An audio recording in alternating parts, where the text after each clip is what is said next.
Hey everybody, welcome back live at Drew's House Joppa Afternoon Drive. Hope you're all doing well out there. As I keep saying this every show these days, it feels like spring a little bit out there now. We're feeling good. It's a good feeling.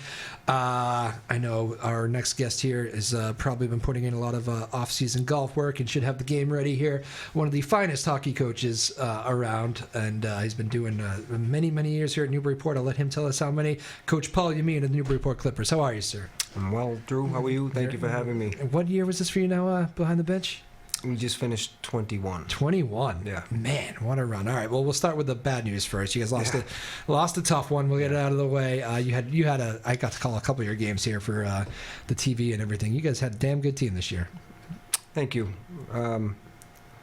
Thank you. You know, I was hoping we would go a couple more games, but you know, wasn't the case. So yeah, that it ends the other day in Woburn. I think you said state tournament action. I always say, I mean, we're about to enter March Madness right now, and it's like, I mean, that's why people love March Madness and, you know, hockey, basketball, whatever it may be. It's like that whole one and done mentality. Mm-hmm. As fun as it is to watch, I mean, it can.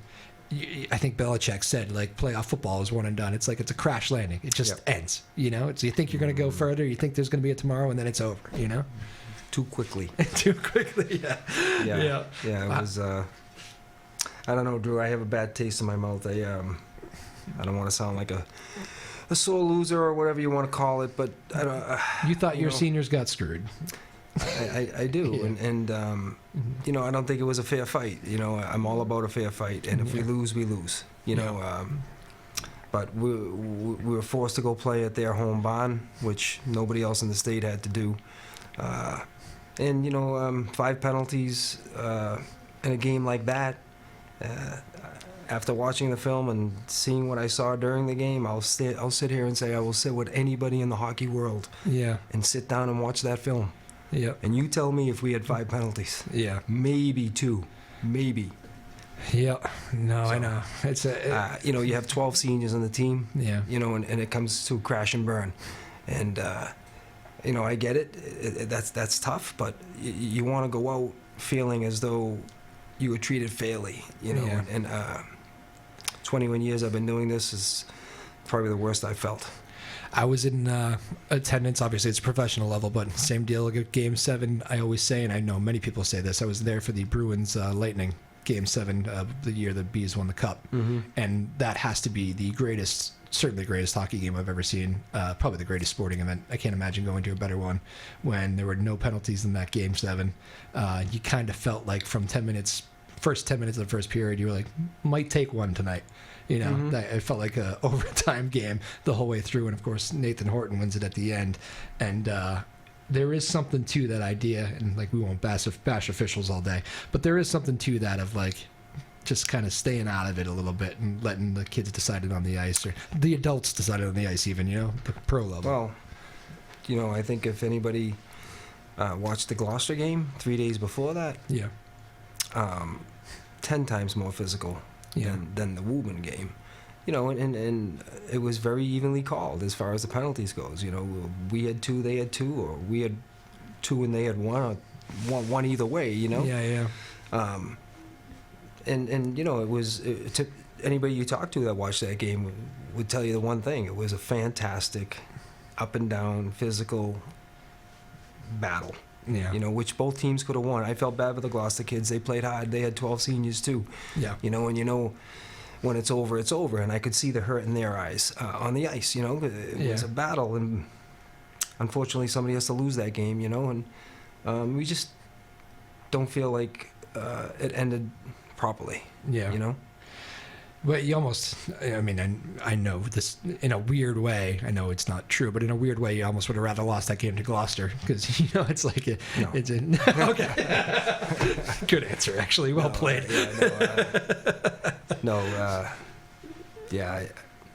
You know, eventually, you know, I'll get over it and all. But how long does it take you after 21 years? Well, like I said, it's been very difficult. This one, you know, I've watched that film, and how many times you watched the film? 3 times. 3 times full. Once with my coaching staff and twice on my own. Yeah. And I'm not gonna change my view on that. I'm not. It's just, you told me before this though. You knew it anyway. You didn't even need to watch the film. You know what you saw. I know what I saw. I know what I saw, and they took our style away from us. We like to play a physical brand of hockey, and we're built for that.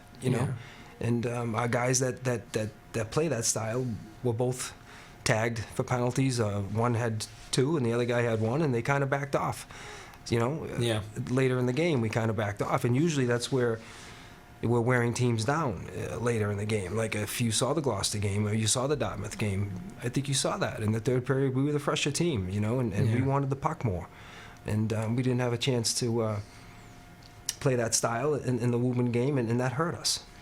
I know you said you had 12 seniors. I know this particular group you really liked. I could tell, even before I asked you any hockey questions, I could tell you were in a very good place mid-season here with this group. You just kind of, you knew there was something there. You liked the group, whether it be just personally or how they were coming together or whatever. I know you're very proud of this group. I am. Deservedly so. They played hard. They practiced hard. They care. They're prideful. Everything we want, and we just wanted to end a little better. But I think when we look back at the season, they accomplished a lot. They had most wins that we've ever had in a regular season, as far as when Jed and I have been here in the program. 18 wins for the season. Undefeated in the Cal, won the Cal, won the bank tournament. We checked off every box except for one. The state championship. No doubt. How is the coaching staff doing? I haven't seen those guys in a while. They're good. Similar thoughts when they watch the tape back with you? Yeah, just frustrated, Jed Beaupalant and Gator. And Coach Pedro and Coach Weil, 2 of our former players that have been with us for over 6 years now. 2 great additions, I might add, to our staff. So you just wish you would wake up and it would be November 29th tomorrow. You know what I mean? To get back at it. Yeah, as much as you love your golf, it is. You're a hockey, so you love just to get out there and I don't know. What's it like when you're kind of? Can you even look forward to that next season yet, or does this? It probably takes a golf round for you to maybe put the season to bed. I mean, it seems so far away right now, but really it's not. It's 8 months or 9 months. It's never a year. And you already know in your head who's coming up the pipeline too, right? That's always been a... Well, in a couple of weeks, Jed and I put together, I should say our coaching staff, the whole staff does it.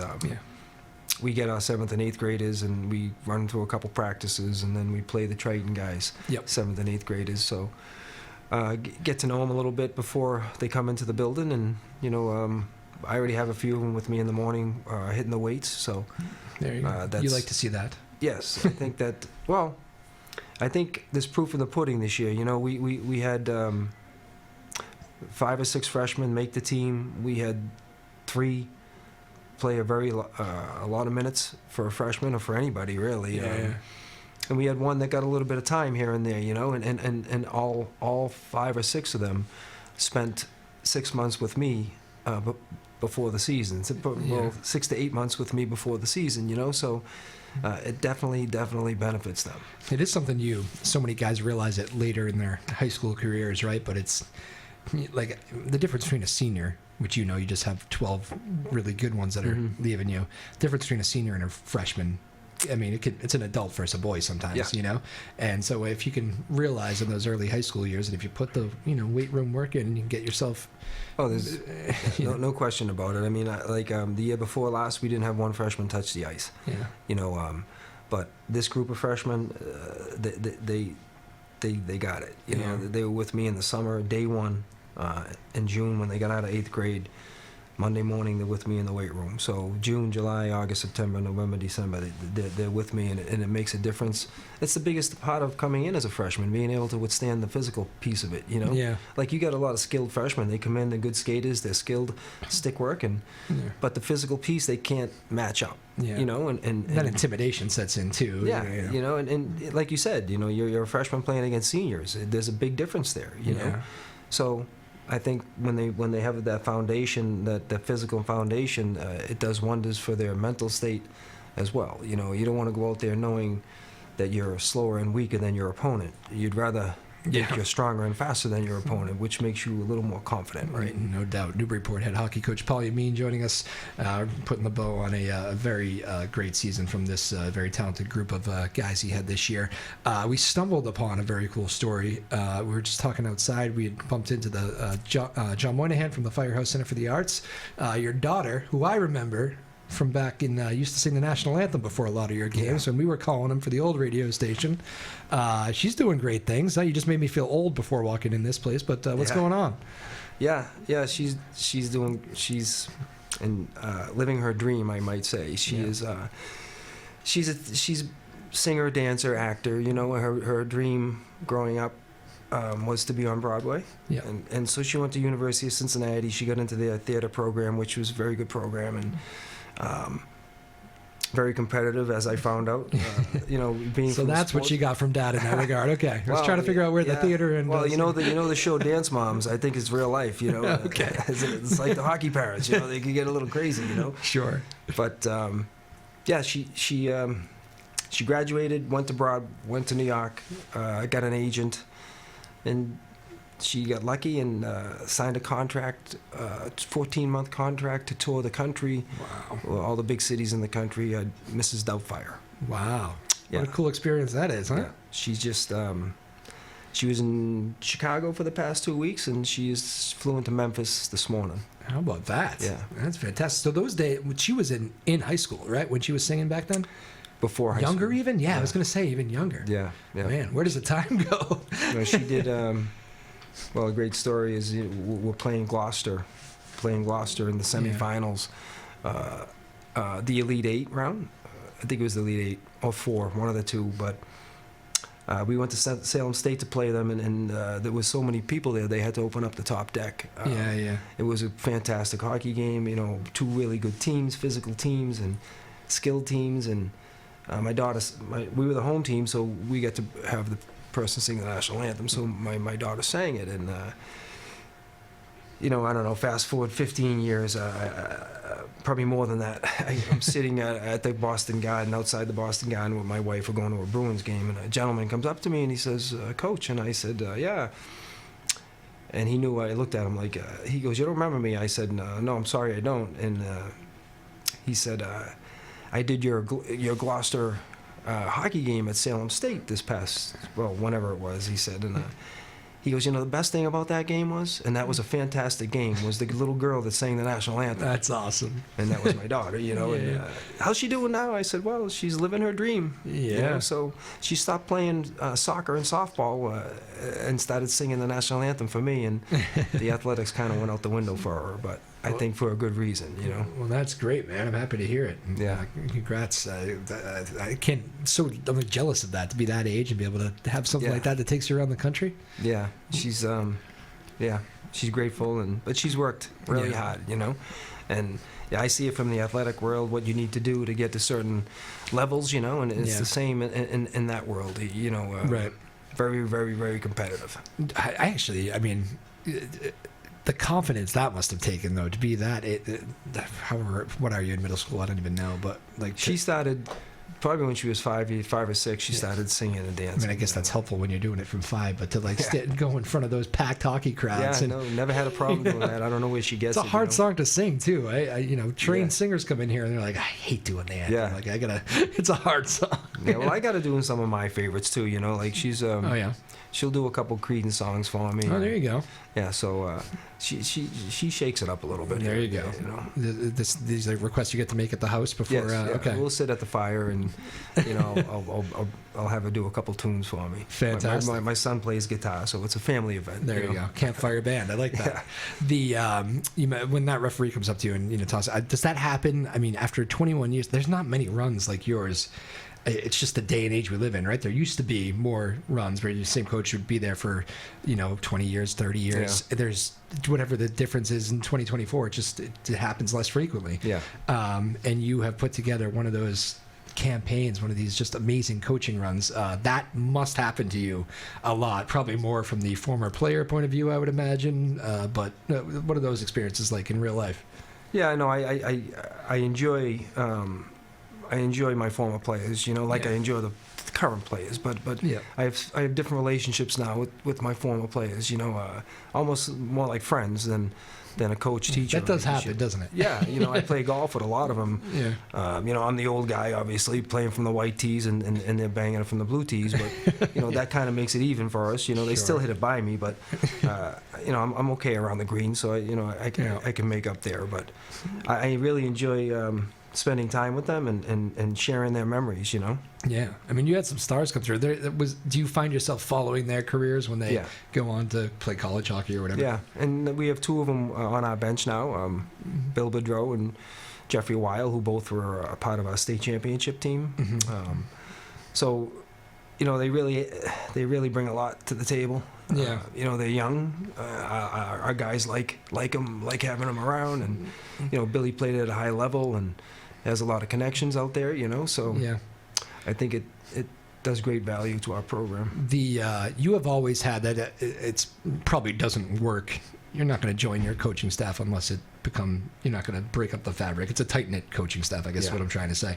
I remember when we first met you guys as a broadcasting team, it was like, we'll see if they let us in at some point. We're going to earn their trust first, And it goes the days of Jeff Stone, of course. May he rest in peace. You think about him a lot, I bet. I do. I visit him every now and then. Do you? Yeah. Yeah. I remember going to that field. It was one of the, it was joyous because there were so many great stories. It's a weird thing to say about a funeral. I remember being at that funeral and it was just so packed and it was just so sad, but people seemed to be combating that with just the funny stories of this guy. Like, he was hilarious. It just had that good demeanor of funny. Funny, witty, brilliant, competitive, gritty. Just what we wanted in our program. Yeah. I think about him from quite a bit, like especially like the power of radio, right? He didn't remember that his father passed away not that long before he did. And I remember he wasn't going to coach with you guys that night. He had laid his father to rest. And I think he said he made himself a drink and sat in front of the fire and turned on the radio. And he goes, we mentioned it a couple times, just thinking about him. But I remember he goes, I can't tell you how much just joy it brought me just to sit there, think about my dad, listen to the boys play hockey. You guys just did a great job. I appreciate the shout outs. But it was just a really peaceful night for me. I'll never forget it. And I'll never forget him saying that. I was like, that's local radio at its finest right there. Yeah. He's a special person. The thing that stands out to me, being at his funeral and his wake and, listening to people talk, I can't tell you how many people said, he was my best friend. Yeah. Multiple people. Yeah. So, what a gift that is to leave, right? Yeah. You have to rely on coaches too, though. I mean, I know it's more than just X's and O's. I mean, you see everything, I know, during the game, but maybe you would tell me you don't see everything. Maybe they had different perspectives. Like, there are moments, like even this year, where you said, you know what, Jed might have won us that game. But well, I firmly believe that I have the most competent, dedicated coaching staff there is in the state. I don't care. I'll go to my grave with that one. Yeah. I mean, Jed and Gator have been with me since day one, 21 years. You don't see that too often, Yeah. Is Coach Gadeta still working with the goalies? Yep. He does a little of both. Some of the D, some of the goalie stuff. You have an easy year this year with your goalie? My goodness. Yeah. Well. Yeah, and I think Gator had something to do with that. There you go. And obviously Damien's work ethic had a lot to do with that. Damien Lamb, right? Lamb. I never had a kid work any harder than Damien to get to be where he is. And if you saw him, he's been with us since 8th grade. And if you saw him as an 8th grader, you probably wouldn't have picture what you see now. Yeah. But he's just been committed.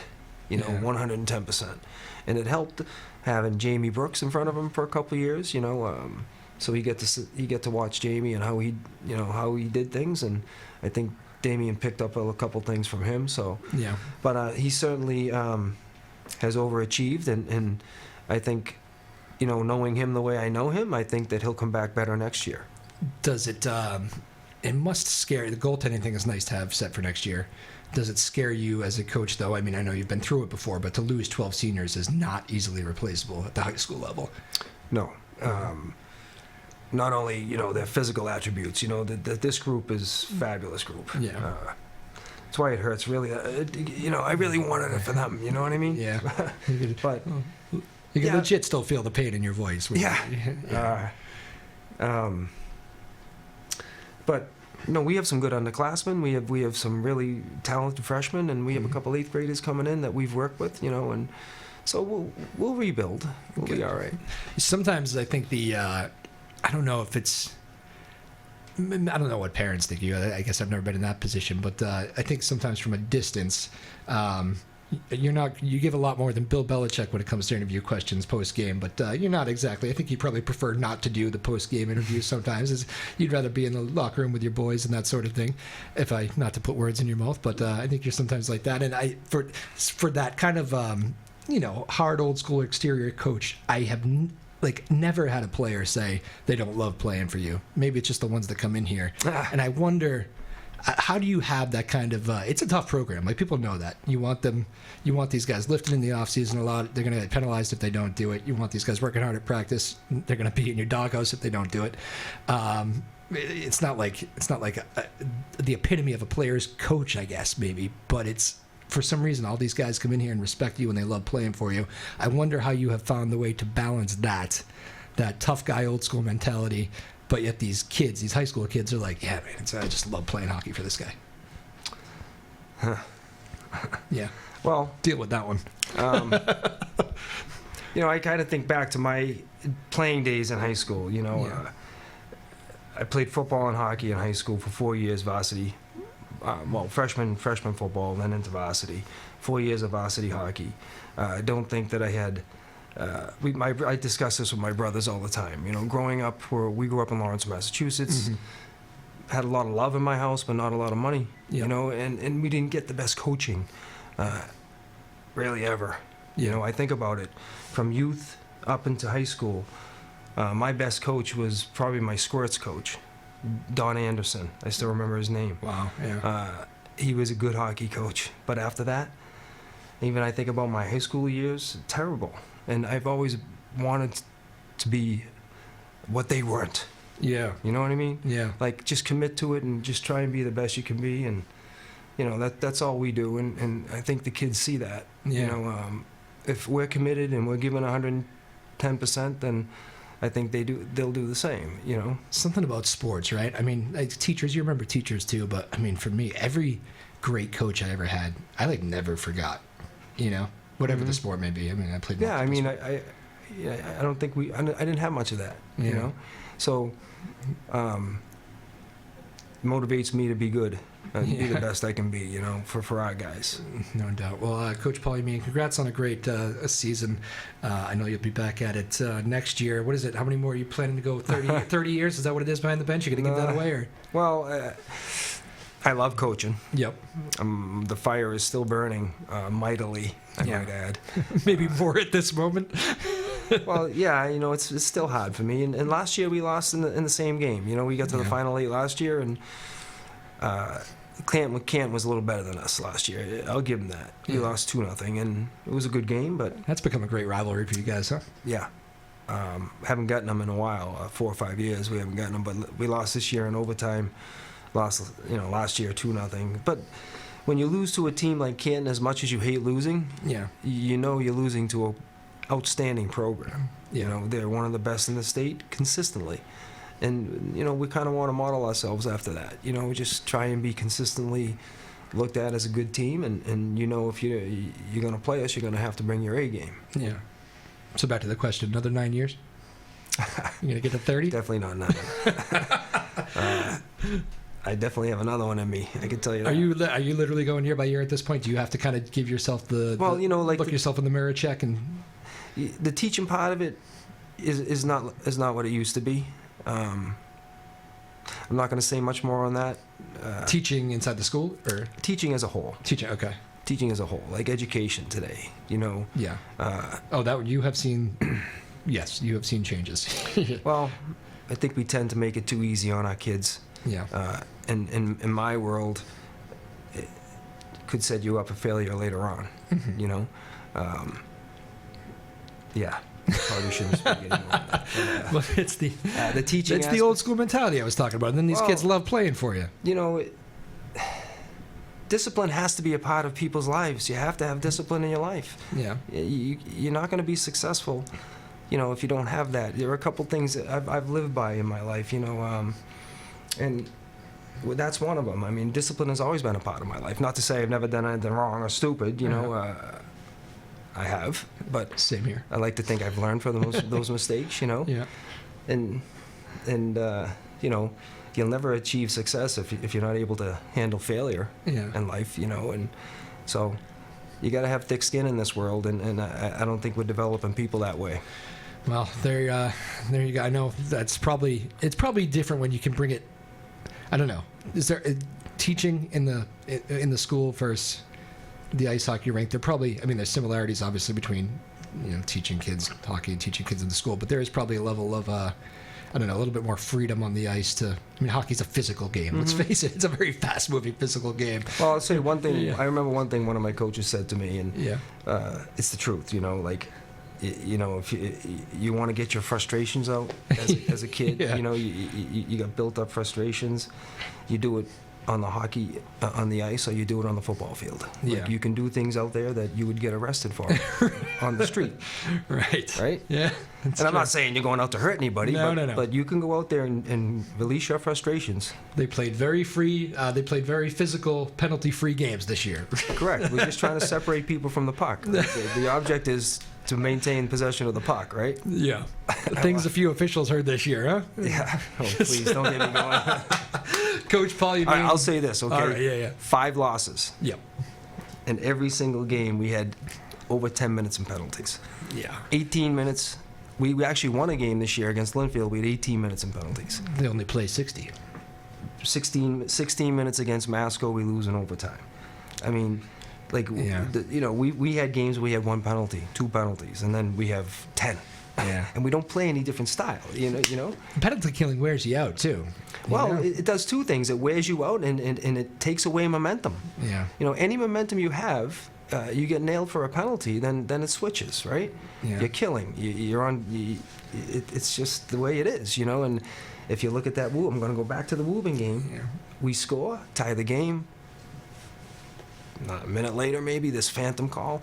I showed it to you. Yeah. Oh, that's the one I got. It. Yeah. Yeah. You didn't see anything there.